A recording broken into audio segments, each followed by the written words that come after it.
Tariximizə Milli Qurtuluş günü kimi daxil olan 1993-cü ilin 15 iyun günü onu qiymətləndirənlər, dərindən dərk edənlər üçün çox əzizdir.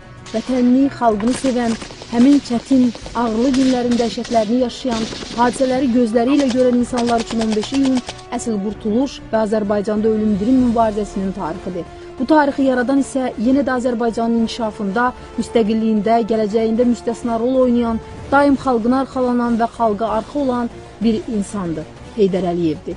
Ümummilli lider Azərbaycanı bir xalq, vətən, dövlət olaraq çox sevirdi. Azərbaycanlı olduğu ilə fəxr etməsi, Azərbaycan kəlməsini gözləri yaşara-yaşara deməsi ulu öndərin vətənə olan sevgisinin sübutudur. Hər bir insan üçün onun milli mənsubiyyəti onun qürur mənbəyidir.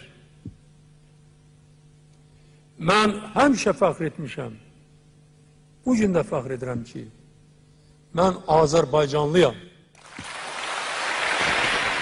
Ümummilli liderimiz daxili və xarici qüvvələrin dövlət çevrilişi, sui-qəsd və təxribat cəhdlərinə baxmayaraq, öz həyatı, sağlamlığı bahasına gecəli gündüzü fədakar əməyi hesabına Azərbaycanı müstəqil dövlətə çevirdi. Müstəqilliyimizin qarantı olan milli ordumuz formalaşdırıldı. Bütün bunlar ona gətirib çıxardı ki, Azərbaycan dağılmaqda olan ölkədən inkişaf edən, tərəqqiyə qoşulan ölkəyə, vətəndaş müharibəsi astanasında olan ölkədən vətəndaş həmrəyliyi olan ölkəyə çevrildi. Bu nailiyyətlərin əsası Ulu Öndər Heydər Əliyev tərəfindən qoyulan müstəqil dövlətçilik prinsipləri zaman keçdikcə daha da möhkəmlənir. Çünki bu iş, bu siyasi xətt müasir şəraitdə Azərbaycan Prezidenti İlham Əliyev tərəfindən uğurla həyata keçirilir və davam etdirilir. Heydər Əliyev Azərbaycanın ən qədim diyarı olan Naxçıvanda dünyaya gəlmişdi. Bu ulu diyar, bu qədəm kök, onun dünya görüşündə, mənəviyyatında, əxlaqında və düşüncə mədəniyyətində özünü qoruyub saxlanmışdı. İstər rəsmi, istər qeyri-rəsmi hesab ediləcək danışıqlarında Heydər Əliyev leksikonunda, Heydər Əliyev intonasiyasında bu hiss olunacaq qədər idi. Hədsiz qibt ediləsi isə onun şərq müdrikliyi idi. Heydər Əliyev qərbin kübar, Avropanın sivil davranış mədəniyyəti hesab edilənlərlə müqayisədə yenə də ali, kübar, amma şərqli olaraq qalmışdı və müdrik şərq kişisi kübarlığı onu hamıdan uca edirdi. Çox uca boyu vardı. Hamıdan uca. Bəlkə də böyük insan olduğunu bildiyindən həmişə dik saxladığı başı ona belə ucalıq gətirirdi. Bir də İlan dağının ətəyində böyüyən insanın həmişə böyük olmağa haqqı vardı. Təpələrdən yox, Gəmiqaya zirvəsindən Azərbaycana baxmaq ona qismət olmuşdu axı. Bu talih idi, bəxt idi, yoxsa hər bir təsadüf zərurətdən doğru fikrinin təsdiqi idi? Kim idi axı? Heydər Əlirza oğlu Əliyev. Adi dəmir yolçu ailəsində doğulmuş bir övlad, yoxsa adi insan həyatına rəğmən öz qeyri-adiliyini, seçilmiş insan olduğunu, millətinin talih yüklü məsələlərini, qüdrətini sübut etmək israrında olan güclü bir varlıq. Heydər Əliyev Azərbaycan tarixində qeyri-adi qabiliyyətlə onu idarə edən, milli kimliyi olan bir rəhbər idi. O dağılmaqda olan bir dövləti yenidən quran bir nüfuz kimi bu millətin tarixinə mütləq yazıldı. Heydər Əliyev Azərbaycanı yenidən quran böyük nüfuzdan başqa bizə həm də tarix kimi lazım idi. Heydər Əliyev özü də daim tarix axtarırdı. Çünki o hər bir zaman tarixin yazıldığını həssaslıqla müşahidə və müşahidə edirdi. Tarix isə gələcəyə ötürülən keçmiş deməkdir. Heydər Əliyev əslində özünün tarixçisi idi, bəli. Zaman ona tabi idi, demək zamanın tarixini də o özü yazırdı. Öz gördüyü, özünü təsdiq edəcəyi tarixi hadisələri ilə birlikdə. Heydər Əliyev son gününə qədər hər an, hər gün, hər il tarixin yazıldığını unutmadı.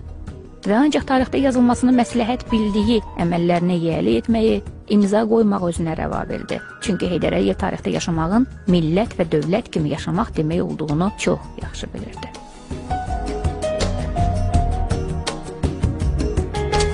Üç müxtəlif zaman və hakimiyyət yaşadı o. Yox, sadəcə yaşamadı, onu müdaxilə eləyərək, onu formalaşdıraraq, onunla bərabər bu zamanı keçdi. Ən diqqətə layiq zaman sınağı isə dövlət kimi hədsiz çətin, milli məğlubiyyətin son addımlığında baş verdi. Və onu şəxsiyyət və zəka kimi cəmiyyətdən kənarlaşdırdılar. Amma o tənhalığa deyil, millətin içinə, doğulduğu, ayaq açdığı torpağa getdi. Getdi ki, yenidən həmin torpaqdan və o insanlardan növbəti gücü alaraq nüfuzunu təsdiq eləsin, gərəkli olan etsin. Etsin ki, məmləkətini və özünü yenidən nüfuzuna toxunulması mümkünsüz bir məqama qaytarsın. Qaydışı ilə də azmış, səpələnmiş, çaşmış milli kimlikləri bərpa eləsin. Hər halda Heydər Əliyev heç bir vaxt nə məğlub, nə aciz, nə də çarəsiz qalan bir rəhbər aqibətini özünə yaxın buraxmadı. Həmişə ən müqəddəs milli məqsədlər naminə çalışdı. Heydər Əliyev sadəcə iş görürdü, o bunu qəsdən açıqlamırdı. Heydər Əli Rzaoğlu Əliyev istər dövlət təhlükəsizliyi orqanlarında, istərsə də Azərbaycan Respublikasının bilavasitə əsas rəhbərliyində çalışdığı illərdə bir başqası üçün tam mümkünsüz və həddən ziyadə cəsarətli qərarlar qəbul etdi.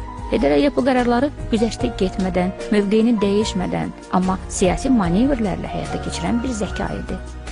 O hələ SSR-nin tərkibində ən qabaqcıl bir ölkə sahibi olduğu zamanda elə həmin rejimin fövqündə duraraq vətən xaini ittihamını ləyaqətlə qazanmış Cavidi Azərbaycana gətirməkdə israr və iradə nümayiş etdirdi. Bu addımla da Heydər Əliyev bütün sürgün və edam edilmiş, digər milli kimliyində israrlı olmuşların ruhu qarşısında milli varis missiyasını yerinə getirdi. O, Heydər Əliyev idi və göründüyü qədər sadə, yumşaq, bir mənalı qəbul edilən şəxsiyyət də deyildi. Hər halda nə qədər zaman keçsin, bütün ictimai şuur Heydər Əliyevi əfsanəvi şəxsiyyət, məharətli siyasətçi və xalqının etibar etdiyi ata kimi tanıyacaq. Bax, bu bir mənalıdır. Bir insan üçün onun milli mənsubiyyəti onun qürur mənbəyidir. Mən həmişə fəxr etmişəm. Bugün də fəxr edirəm ki, mən Azərbaycanlıyam.